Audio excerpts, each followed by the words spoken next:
Mesdames et messieurs, on va enchaîner avec la rubrique Voile sur le monde. Ce matin, c'est avec vous, Louis Chabalo. Bonjour. Bonjour, Epiphane. Bonjour à tous. Et ce lundi, on prend la direction de l'Afrique centrale où on note plus de 100 morts dans l'effondrement d'une mine d'or à la frontière camerounaise, vous nous dites. Oui, Epiphane, le drame s'est produit dans l'après-midi du mardi 18 août sur un site d'exploitation aurifère de Zamboyi dans l'ouest de la République centrafricaine, à proximité de Garoua-Boulaye, côté camerounais. Un gigantesque éboulement a enseveli des dizaines d'orpailleurs qui travaillent sur le site. Selon les autorités locales, 107 corps ont été extraits de la boue, tandis que les recherches se poursuivent dans l'espoir de retrouver d'éventuels survivants. Le bilan reste provisoire et pourrait donc s'alourdir. Les premières explications font état de fortes pluies ayant fragilisé une importante masse de déblais accumulés au fil des exploitations. Des images diffusées après le drame montrent la terre se détacher au sommet d'un immense cratère avant de s'abattre sur les personnes qui creusaient en contrebas.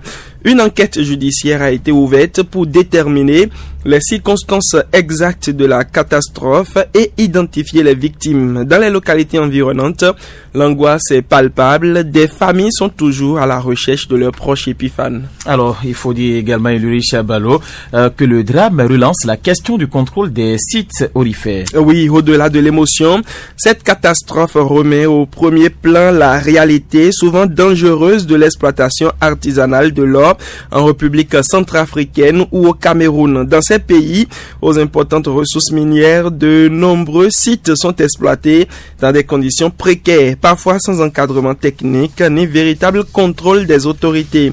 À Zamboyi, comme dans d'autres zones frontalières, la recherche de l'or attire une main-d'œuvre nombreuse exposée au risque d'effondrement, d'éboulement et d'accidents meurtriers.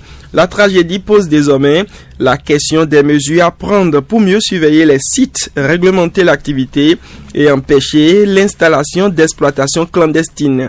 Alors que les secours poursuivent leur travail et que les autorités cherchent à établir les responsabilités, le lourd bilan de Zamboyi rappelle surtout l'urgence de mieux protéger ceux qui, souvent poussés par la pauvreté et la recherche de revenus, descendent chaque jour dans ces mines au péril de leur vie. Alors, du drame de Zamboyi, Louis Chabalo, on va parler maintenant du retour de Paul Biya qui a retenu l'attention donc des Camerounais, également de plusieurs pays. L'autre actualité qui secoue l'Afrique centrale. Oui, Epiphane, alors que la République centrafricaine reste plongée dans l'émotion après la mort de plus d'une centaine d'orpailleurs dans l'effondrement d'une mine d'or à sa frontière avec le Cameroun, l'actualité politique retient également l'attention dans le pays voisin. Je veux dire le Cameroun. Après 114 jours d'absence, le président camerounais Paul Biya a regagné Yaoundé en provenance de Suisse. Le retour du chef de l'État,